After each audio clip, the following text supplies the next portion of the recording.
जय मां, जय जय मां।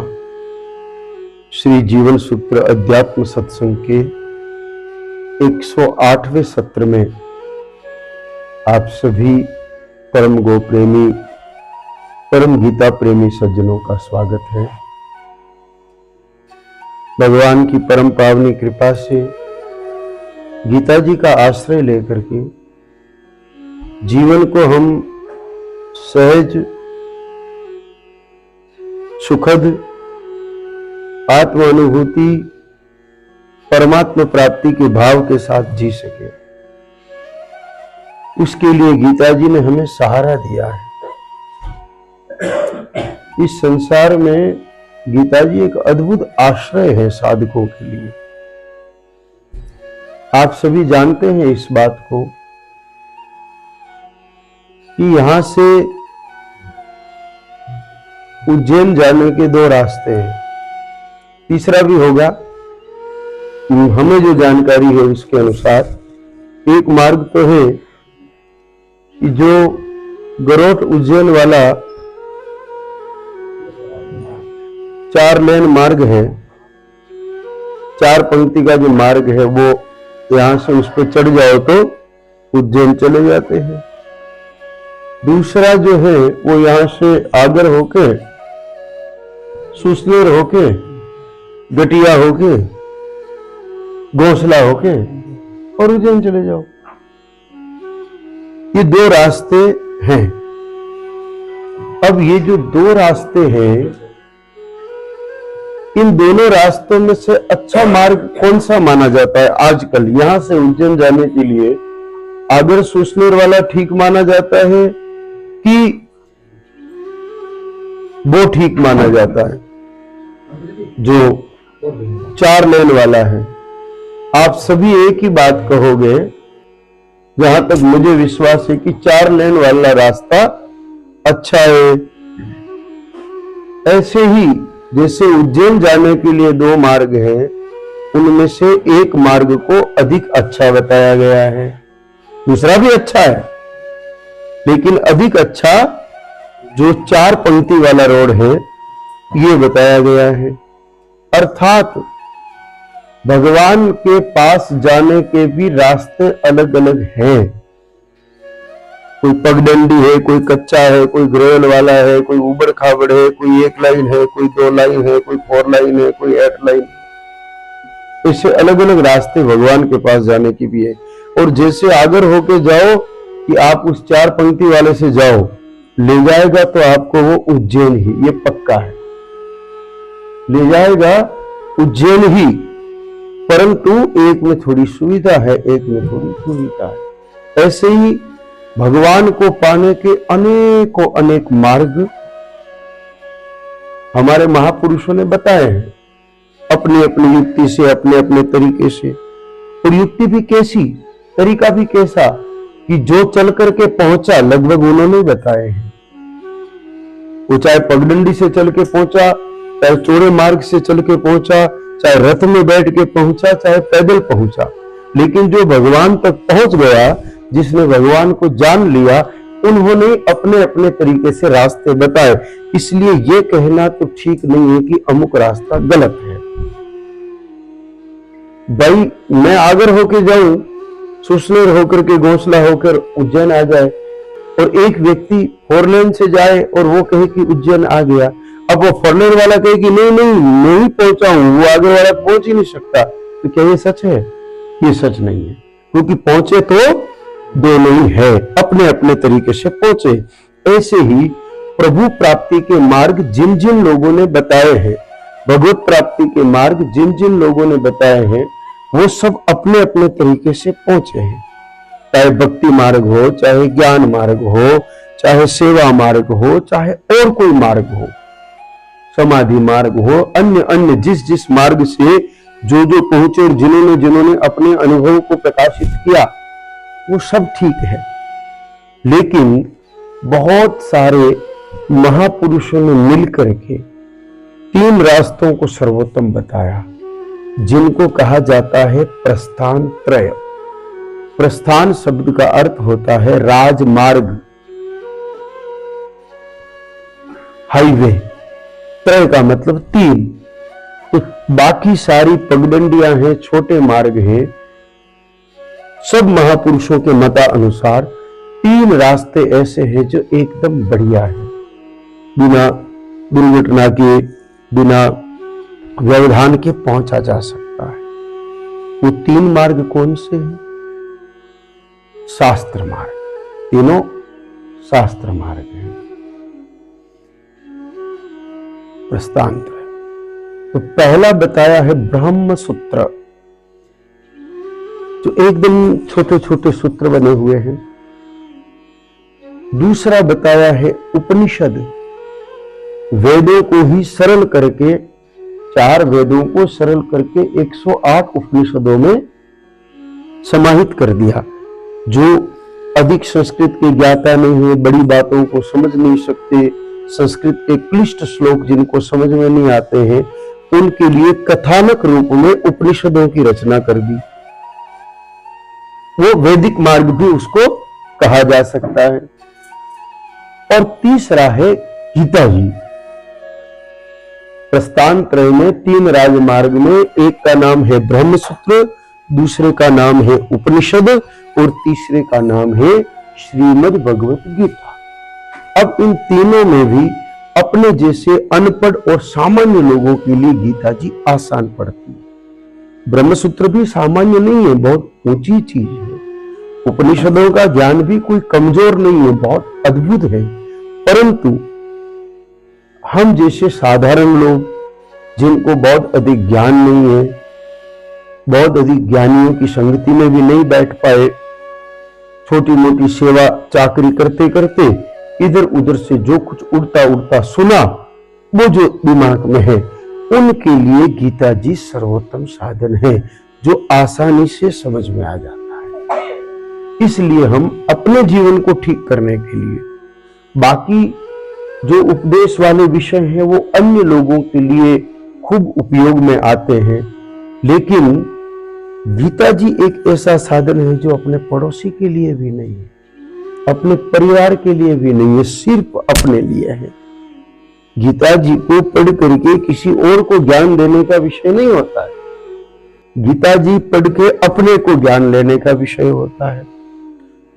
तो आप विचार कर रहे होंगे, फिर ये सब क्यों सुनाया जा रहा है? असल में सुनाया नहीं जा रहा है, सुना जा रहा है। यहां अगर हम भी प्रतिदिन गीता जी पर चर्चा करते हैं तो उसके पीछे हेतु किसी को भी ज्ञान देना नहीं है, उसके पीछे हेतु है खुद को समझना। अब क्योंकि सब लोग उपस्थित हैं यहाँ, तो खुद को समझने के साथ साथ दूसरों को भी कहीं कुछ लाभ मिल जाए, तो इसलिए इसको चर्चा के रूप में ले लें। असल बात यह है, बाकी गीता जी सिर्फ अपने जीने के लिए होती है। गीता जी के पावन मार्ग पर चल करके मनुष्य सहजता के साथ हिमालय जैसे दुख को भी कंकर जैसा भोग लेता है, महासागर जैसी बाधा को भी गाय माता का पैर मिट्टी में लग जाए और कोई खड्डा बन जाए और उसमें पानी भरा हो, उसको पार करना कितना आसान होता है। गाय माता का पैर कहीं लग गया और खड्डा बन जाए, उसमें जल भरा हो, उस जल को पार करना छोटे बच्चे के लिए भी आसान होता है। तो उसी प्रकार गीता जी हमारे जीवन को महासागर जैसी बाधाएं आए तो भी उनको गोखुर अंक में भरे जल के समान कर देती है। ऐसा हमारा वैचारिक परिवर्तन हो जाता है। असल में ये कोई तंत्र मंत्र या जादू नहीं है। कई बार कहने सुनने में ऐसा सुन दिया जाता है कि भाई गीता जी का पाठ करने से ये चमत्कार हो जाता है, वो चमत्कार हो जाता है। ये सब झूठ है। गीता जी विचारों के परिवर्तन का विषय है। गीता जी को पढ़ समझ के खुद बदल गए तो खुद के दुख मिट जाएंगे, और नहीं बदले तो खूब पाठ करते रहो। यूं तो आप समझिएगा कि एक मशीन में कैसेट लगा दो गीता जी की, अब उस मशीन का दुख क्या है? उस मशीन का दुख है कि बोलना, ये भी तो दुख है। उस मशीन का दुख है कि अंदर वो जो भी घूमता है वो घूमना। उस मशीन के लिए ये सब दुख है। लेकिन गीता जी की कैसेट उसमें लगाने से वो गीता जी बजेगी, उससे क्या उस मशीन का दुख मिट सकता है? ये शरीर भी मशीन ही है, शरीर भी मशीन ही है। तो गीता जी को सुनने से शरीर का दुख नहीं मिटेगा, अपितु विचारों का परिवर्तन होगा। और मनुष्य के जीवन में दुख सुख है वो विचारों का विषय है। असल में सुख दुख नाम की कोई चीज दुनिया में नहीं है। विचारों से ही सुख पैदा होता है और विचारों से दुख पैदा होता है। जो हो रहा है वो तो होगा, अब आप विचार क्या करते हो ये आप पे है। जैसे बड़े लंबे समय से यहाँ के कृषक, आप जो भाई बहन विराजे हैं, अधिकांश किसान हैं। अधिकांश किसानों ने बड़ी मेहनत करके, बड़ा प्रयास करके और खेत को जोत के, ढेलों को हटा के या फोड़ तोड़ के बढ़िया सुंदर क्यारियां तैयार की कि लहसुन बोएंगे। ठीक नहीं की। अब आज जो वर्षा आ गई और मान लो थोड़ी ये ज्यादा हो गई तो क्या लहसुन बो पाएंगे? नहीं, वापस जोतना भी पड़ सकता है शायद। मुझे ज्यादा कृषि का अनुभव नहीं है, पर मेरा मन कहता है कि एक बार सारी तैयारी कर लो, वापस बारिश पड़ जाए तो लहसुन बोने के लिए फिर जुताई करनी पड़ेगी, वहां आने की बात जोनी पड़ेगी। ऐसा ही होता है ना। अब विचार करो, यहां दो व्यक्ति है। एक आदमी है जो खेत के किनारे बैठ के माथा पकड़ रखा है, ए हत्यारी बरसात, तूने ये क्या किया, हमारी सारी मेहनत पर पानी फेर दिया, अब ये वह आएगा तब तक तो सीजन ही निकल जाएगा और बाद में जो लहसुन बोएंगे तो शायद कमजोर होगी कि नहीं होगी। ऐसा ही कुछ होता होगा। मैंने तो कभी लहसुन बोई नहीं है, पर बचपन में किताबों में पढ़ा उसके हिसाब से कि समय गुजर जाने के बाद फिर लहसुन वैसी होती नहीं है, बैठती नहीं है। तो वो आदमी उस बरसात से दुखी हो सकता है। और एक हमारे जैसा पागल हो, अच्छा हुआ बरसात आ गई, अब न तो लहसुन बोनी है न काटनी है, भगवान के भजन करना, मस्त रहना। अब वर्षा तो दोनों की हुई, वर्षा तो दोनों कोई हो गई जो हो गई। अब उसको अनहोई भी कर नहीं सकता आदमी, कर सकता है क्या? नहीं कर सकता। मतलब अब चाहे तो वो रोए और चाहे तो हंसे, जो हो गया सो तो हो गया। तो जीत में कौन है? जो हंस रहा है वो जीत में है। रोने वाले के भी लहसुन तो होने वाली नहीं है और हंसने वाले के भी लहसुन होने वाली नहीं है। होने वाली तो दोनों को ही नहीं है। तो फिर रो करके क्यों दुखी हो रहा है? लाला राजी हो गई, टाइम काट, अगले साल फिर मौका मिलेगा। विचारों का खेल है और कुछ नहीं है। हम एक ही बिंदु से सुखी हो सकते हैं और एक ही बिंदु से दुखी हो सकते हैं। होना वही है जो हो के रहेगा, आपसे और हमसे बदलने वाला नहीं है। आप कोई आसमान में तिरपाल तो नहीं खींच सकते, खींच सकते हो क्या? नहीं खींच सकते। जो होना है, होनहार को टाल सकते नहीं, लेकिन हम अपने विचारों को तो बदल ही सकते हैं। और ये विचारों को बदलने की जो ताकत मिलती है, ये मिलती है गीता जी से। अब मान लो बारिश ज्यादा आ गई, मान लो बारिश ज्यादा आ गई और कल पांडालों में कथा नहीं हो पाई, मान लो नहीं हो पाई, तो अब चाहे तो ये नारायण सिंह जी, राम जी वही माथा पकड़ के बैठे, अरे सब कार्यक्रम खराब हो गया। और या फिर कि चलो वाह कोई बात नहीं, महाराज जी 5-7 दिन से चीख चिल्ला रहे थे, उनको भी आज आराम मिल जाएगा, ये सोच दिया राजी हो जाएगा। क्या वो बरस गई जो बरस गई, गीला हो गया जो हो गया, उसको हम बदल सकते नहीं। तो जीवन का भी यही सूत्र है कि संसार में जो कुछ घटना है, जो कुछ होना है, वो होगा ही। हम अपनी विचार शक्ति से उसको सकारात्मक करके और आनंद का अनुभव लें। यही गीता जी सिखाती है, यही आत्मज्ञान है असल में। असल में यही आत्मज्ञान है, असल में यही ब्रह्म ज्ञान है कि जो जैसा है इस पल का आनंद लो। बीत गया उसका रोना भी नहीं रोना, आएगा उसकी चिंता भी नहीं करनी। इसका अर्थ ये नहीं है कि हम असावधान रहें, इसका अर्थ ये नहीं कि जानबूझ के नुकसान कर लें। और सरलता से समझे, हम कहीं जा रहे हैं, किसी काम से जा रहे हैं, मान लो 2 पहिया वाहन है, अचानक कोई भेड़ बकरी आ गई, कुत्ता आ गया, कोई जीव आ गया और उससे टकरा गए, गिर गए। अब आजकल वैसी हड्डियां तो बची नहीं, गैया का घी खाते नहीं, दूध खाते नहीं, दही खाते नहीं, तो मजबूत तो होती नहीं है, गिरे तो बोए की तरफ बटक हो जाएगी, हड्डी टूट गई। अब हड्डी टूट गई प्रभु, तो ऐसी टूटी हड्डी की हालत में 2 ही विकल्प है, एक तो रोना और उस कुत्ते को गाली देनी, ठीक है, और दूसरा बेड पे आराम करना और कोई अच्छा धर्म ग्रंथ पकड़ लेना कि आखिर उम्र निकल गई, रामायण पढ़ नहीं पाए, झंझट में पड़े थे, चलो बिस्तर पर लेटे लेटे इसी बहाने 15 दिन का डॉक्टर ने बोला है कि 15 दिन में प्लास्टर खुलेगा, तब तक एक बार रामचरितमानस तो कम से कम पढ़ ही लेंगे। अब इसका मतलब ये नहीं कि हम जानबूझ करके कहीं जाके गिरे और पैर तोड़ाएं, इसका मतलब ये थोड़ी हो गया, जो घट गया उसको लेकर के बात है। असावधान रहने की कोई बात नहीं है, सावधान तो रहना ही है, जानबूझ के कोई नुकसान न हो, जो कर्तव्य कर्म है उसको उस भाव से निभाने वाली बात है। पर अगर कुछ घट जाए, चाहे वो भला है चाहे वो बुरा है, उसमें हम आनंद कैसे ले सकते हैं, यही जीवन का वास्तविक सूत्र है। इस सूत्र को हमें गीता जी बहुत आनंद के साथ प्रदान करती है। मालवी भाषा में एक कहावत है, मालवा में, अब आजकल तो पता नहीं वो बची कि नहीं बची, क्योंकि सिस्टम बदल गया। पुराने जमाने में लाली ससुराल जाती थी तो रोया करती थी, अब तो शायद नहीं रोती है लालियां, पहले रोती थी, ससुराल जाती थी तो लालियां रोती थी। तो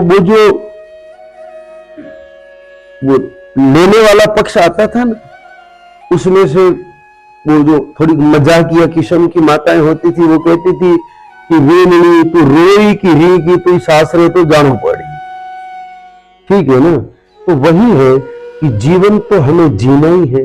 मनुष्य देह प्राप्त हो गई, जो जैसा मिल गया परिवार, अमीर है कि गरीब है, अच्छा है कि बुरा है, हमें जो परिवार जैसा मिल गया उस परिवार में अपने को रहना तो है ही। तो अब उसमें हम आनंद से रहे कि दुखी होकर रहे, उस रहने को हम बदल सकते नहीं। तो शास्त्र कहते हैं, धर्म ग्रंथ कहते हैं कि जब हमें रहना ही है तो हम सिर्फ और सिर्फ आनंद से रहें, आनंद से रहें, दुखी न हो, किसी को दोष न दे, किसी को दोष न दे। अब आप कहोगे कि दोष कैसे न दे, हम तो सीधे सीधे जा रहे थे, कुत्ता आया, उसका दोष था। कुत्ते का दोष क्या है, उसके पास गाड़ी थोड़ी थी, गाड़ी तो अपने पास थी। अब नहीं, मैं तो धीरे धीरे चल रहा था, ये गलती है तुम्हारी, धीरे मत चलते, थोड़े तेज चलते, पहले निकल जाते, कुत्ता बाद में आता। कुत्ते के पास तो एक्सीलेटर था नहीं, एक्सीलेटर तो अपने पास था, वो गति बढ़ाने वाला जो यंत्र था वो तो अपने पास था। या तो तुम धीरे करते कि पहले कुत्ता निकल जाता और फिर आप जाते, या आप तेज निकल जाते कि बाद में कुत्ता आता। तो कुत्ते का दोष नहीं, दोषी किसको मानना, ऐसी घटना घट जाने के बाद भी कहना कि अपने आप को, अरे भाई थोड़ी तेज रखता तो पहले निकल जाता। ये नहीं कहते कि कुत्ता उस समय क्यों आया। अर्थात सूत्र ये है कि हमें हमारे जीवन में कोई भी सुख प्राप्त हो या दुख प्राप्त हो, हम लोगों को अपने सुख और दुख के लिए किसी और को नियुक्त करने की आवश्यकता नहीं है। हमारे सुख के भी जिम्मेदार हम खुद हैं और हमारे दुख के भी जिम्मेदार हम खुद हैं। न तो ये मुझे सुख दे सकते और न ये मुझे दुख दे सकते। हम इस मामले में अपने विचारों के अधीन हैं। हमारे अपने विचारों को दूसरा कोई बदल नहीं सकता, हम ही बदल सकते हैं। सुख और दुख है ही नहीं। होता तो पैर टूटने पर दोनों को दुख होता, होता तो लहसुन में बरसात आने पर दोनों को दुख होता, किसी एक को हुआ इसका मतलब कुछ है ही नहीं, कुछ है। पंखा चल रहा था, किसी कमरे में पंखा चल रहा था, काम तो बहुत था आदमी के पास, लेकिन भोजन किया और पंखे के नीचे बैठा तो पंखा घूम रहा था, तो ठंडी ठंडी हवा आ रही थी, तो आलस आ गया, अरे भैया सो जाते हैं। ऐसी घटना, दो जने एक कमरे में एक है, एक कमरे में एक है, पंखा चल रहा है और चलते चलते बिजली चली गई। अब एक व्यक्ति तो अरे ये बिजली विभाग वालों को भी, हत्यारों को अभी लाइट काटनी थी, इतनी गर्मी में नींद आई थी। ये आप लोग कहते हैं, ये आप लोग कहते हैं, ठीक है। अब दूसरा आदमी जो था, ये भी अच्छा हुआ लाइट चली गई, आलस आ रहे थे इसके चक्कर में वो सारा काम पड़ा रह जाता, बढ़िया हुआ लाइट चली गई। अब एक तो गाली दे रहा है लाइट वालों को, दूसरा कह रहा है बढ़िया हुआ। अब पंखे तो दोनों के बंद हुए, पंखा बंद होने से ही सुख पैदा होता तो दोनों को होता, और दुख पैदा होता तो भी दोनों को होता। असल में पंखे का बेचारे का कोई रोल नहीं, लाइट का कोई रोल नहीं, असल में सुख और दुख हमारे विचारों की खेती है, सीधी सीधी बात है। और इसी विचार को बदलने के लिए ठाकुर जी ने अर्जुन को गीता जी सुनाई। परिस्थितियां तो वो की वही, इधर कौरव सेना, इधर पांडव सेना, सबके पास हथियार, लड़ने को सब इकट्ठे हुए, समझौता युद्ध, युद्ध की इच्छा से सभी इकट्ठे हुए। और उनको देख करके अर्जुन ने योजना बदल दी, नहीं भाई मैं तो नहीं लड़ू, मैं नहीं लड़ू, ये कह करके अपने अस्त्र शस्त्र डाल दिए। और इतने में भगवान ने उनको गीता जी का ज्ञान सुनाया। ज्ञान सुनते कि वापस कैसे नहीं लड़ूंगा, इनको एक को भी छोड़ने वाला नहीं। क्या किया, विचार ही तो बदला, सब कुछ वही था, न तो कोई नया रथ लाए, न कोई नए यंत्र लाए, न कोई नई सेना आई, वहां सब कुछ वही का वही था, बदला तो सिर्फ अर्जुन का विचार। इसलिए मनुष्य के जीवन में सुख की प्राप्ति का सर्वोत्तम साधन विचारों का परिवर्तन ही है, सिर्फ विचारों का परिवर्तन ही है। इसलिए हम अपने विचारों को बदल करके प्रसन्न रह सकते हैं, आनंदित रह सकते हैं, और आनंदित रहना ही ईश्वर प्राप्ति है, प्रसन्न रहना ही ईश्वर प्राप्ति है। क्योंकि भगवान ने कहा है कि मेरे द्वारा बनाई हुई इस सृष्टि में जो जिस हाल में है वो अपने हाल में अगर खुश रहे, प्रसन्न रहे, तो वो मेरा सबसे बड़ा भक्त है। एक बात बताओ, कोई मां भोजन बनाए, स्वास्थ्य ठीक नहीं है, और जैसे तैसे भोजन बनाया, कुछ रोटी कच्ची रह गई, कुछ रोटी जल गई। अब दो लाले बैठे हैं, उनके दो बच्चे नामे, दोनों को रोटी परोसी, एक ने रोटी झीम ली कि भाई माँ की आज तबीयत ठीक नहीं है, जैसा बना पा लेते। दूसरे ने चिड़चिड़ करना शुरू कर दिया कि ये कोई बात हुई क्या, नहीं बनती तो किसी को कह देते, उसको बुला लेते, ये कर लेते, ऐसी कोई रोटी खाने की होती है। अब बताओ माँ का असली प्रेमी कौन है? जिसने कुछ नहीं कहा, चुपचाप खा लिया, वो माँ का असली प्रेमी है। तो ये सब अपने परमात्मा रूपी माँ ने ही तो हमारे लिए खड़ा किया है।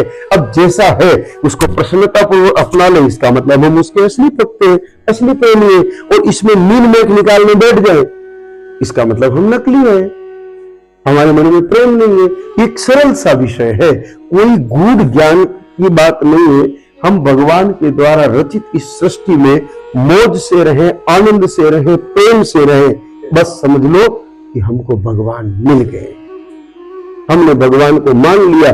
भगवान के मिलने का अर्थ है इस बात को खूब खूब गहराई से मान लेना कि हाँ भगवान है, यही भगवान का मिलना है, यही भगवान का मिलना है। अब हिचकोड़े खाना भगवान के मिलने की श्रेणी में नहीं आते हैं। तो इसी भाव से गीता जी के श्लोक का, अपना पहले अध्याय के 22वें श्लोक का तीसरा भाग चल रहा था, जिसमें अर्जुन भगवान को कहते हैं यावदेन्ता निरीक्षे हम योद्धु कामान अवस्थितान हे मर्या सह युद्ध मैश्वन समुद्यते। कि भगवान मेरे इस रथ को आप तब तक दोनों सेनाओं के बीच में खड़ा रखो जब तक मैं इन सबको देख न लूं। अब इसके बातें इतनी सी है इस श्लोक में, लेकिन गीता जी का जो विषय है उसमें हम जितना आनंद ले सकते हैं जाकर के अनुसंधान से ले सकते हैं कि जब तक मैं इन सबको अच्छे से देख न लूं, ठीक तरीके से देख न लूं। अब ठीक तरीके से क्या देखना भगवान? सामने खड़े लगभग वही लोग हैं जिनको अर्जुन जानता है, वही रिश्तेदार है, कोई काका है, कोई मौसा है, कोई फूफा है, कोई मामा है, सब वो के वही थे, दूसरा कोई पराया वहां था नहीं। ऐसे तो सबको जानता है, ऐसे अर्जुन सबको जानता है। लेकिन यहां पर अच्छे से देख लेने का अर्थ एक ये भी निकलता है कि इनमें से वास्तव में मेरे से कौन लड़ना चाहता है और वास्तव में मेरे से कौन नहीं लड़ना चाहता है। मजबूरी होती है कई बार, हमें ऐसा लगता है कि ये मेरा दुश्मन है और वो भी ऐसा व्यवहार करता है दुश्मन जैसा, लेकिन दुश्मन होता नहीं है। मजबूरी में कई बार इस प्रकार का व्यवहार होता है। क्या गुरु द्रोणाचार्य अर्जुन के दुश्मन थे? बिल्कुल भी नहीं थे, सब जानते नहीं थे। क्या भीष्म पितामह अर्जुन के दुश्मन थे? नहीं, बहुत प्यार करते थे ये दोनों। अर्जुन को इन दोनों का लाडला था, अर्जुन के प्रति इन दोनों के मन में खूब स्नेह था। लेकिन जब युद्ध होने की बात आई तो वो दुश्मनों की तरह खड़े थे, दोनों ही खड़े थे। अब जिसने विवेक का आश्रय नहीं लिया वो उनको दुश्मन समझेगा, जिसने विवेक का आश्रय ले लिया वो ये समझेगा कि है तो मेरे प्रेमी, लेकिन परिस्थितियों ने इनको उधर खड़ा कर रखा है।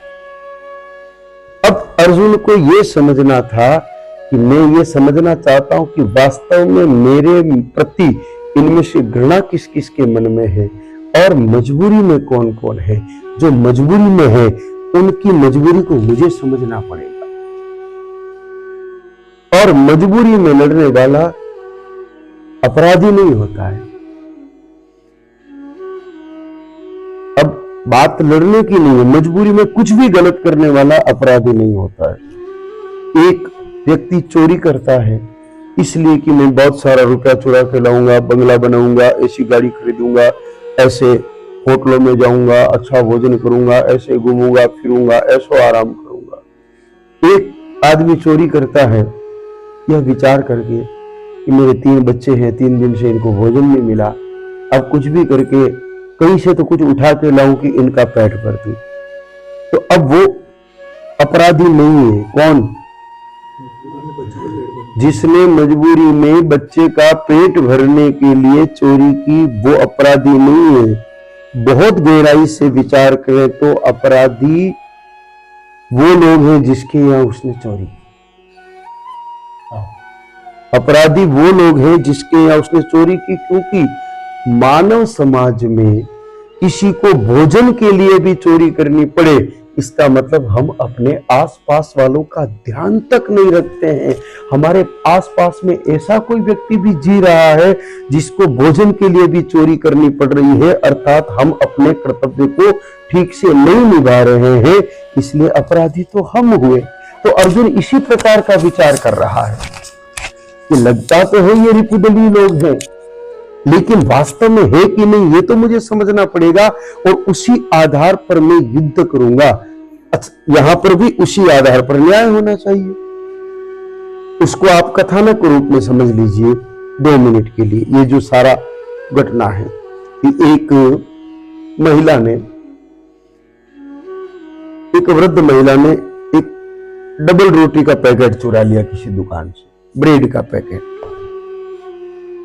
उसको चुराते हुए दुकान मालिक के किसी कर्मचारी ने देख लिया। उसने दुकान मालिक को कहा, दुकान मालिक ने उस बुढ़िया को, वृद्ध स्त्री को पकड़ करके पुलिस में दे दिया। पुलिस ने चालान बना के अदालत में प्रस्तुत कर दिया। साक्ष्य के आधार पर और उस महिला की स्वीकृति के आधार पर यह साबित हो गया कि ये स्त्री चोर है। जज ने भी कहा कि बिल्कुल ये स्त्री अपराधी है, इसने चोरी की है और अब इसको सजा मिलेगी ही। जज ने क्या कहा कि इस स्त्री ने चोरी की, ये अपराधी है, इसने डबल रोटी का ब्रेड का पैकेट चुराया है, इसलिए इसको सजा मिलेगी। अब अदालत में उस दुकानदार के लोग भी बैठे, दोनों पक्ष, उसके तो कुछ पक्ष का था ही नहीं, अकेली थी, उसके पक्ष के लोग थे, कुछ वकील भी थे, कुछ और लोग भी अदालत में होते। तो जज साहब ने निर्णय सुनाया कि आप यहां पर जितने भी लोग बैठे हो सब अपनी जेब में से 500-500 रुपए निकाल के इस स्त्री को दोगे, ये इस स्त्री को सजा दी जाए। ये था देख करके लिया हुआ निर्णय कि इसने रोटी चुराई है, इसका मतलब तुम सब अपराधी हो। जज ने न्यायिक रूप से तो अपराधी कह नहीं सकते, कानून तो अपराधी वो स्त्री थी, लेकिन वैचारिक रूप से कहा कि तुम इतने लोगों के होते हुए एक वृद्धा नारी को अपने देश में खाने के लिए चोरी करनी पड़े, इसका मतलब हम सब सोए हुए लोग हैं। तो यही बात यहाँ पर भी परिलक्षित होती है कि यहाँ अर्जुन अनुभव करने का प्रयत्न कर रहा है, विचार करने का प्रयत्न कर रहा है कि मेरी गलती से सामने कौन कौन खड़ा है। कुछ तो स्वभाव से खड़े हैं, उनकी तो कोई बात नहीं। जैसे दुर्योधन खड़ा है तो वो स्वभाव से खड़ा है, क्योंकि इधर से प्रस्ताव रख दिया कि 5 गाय दे दो, आप तो सब रखो, आपको कोई बात नहीं।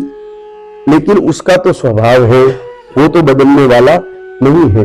लेकिन जो स्वभाव से नहीं खड़े हैं, मजबूरी में खड़े हैं, और वो वहां मजबूरी में खड़े हैं, इसका मतलब मेरा कोई न कोई दोष हो सकता है।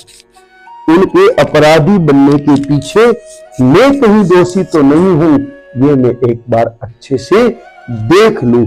ये भाव भी अर्जुन का देखने का था। तो हम लोग भी कभी जीवन में ऐसा अवसर आए कि हमें लगे कि ये भी हमारा विरोधी, ये भी हमारा विरोधी, लेकिन विचार ठंडे दिमाग से ये करें कि उनके हमारे विरोधी होने के पीछे हमारी कौन कौन सी गलती रही। और जब हम विचार करने बैठेंगे तो पक्का परिणाम सामने आएगा कि हाँ, यहाँ यहाँ यहाँ मेरे से चूक हुई, इसलिए ये व्यक्ति मेरे विरोध में खड़ा हो।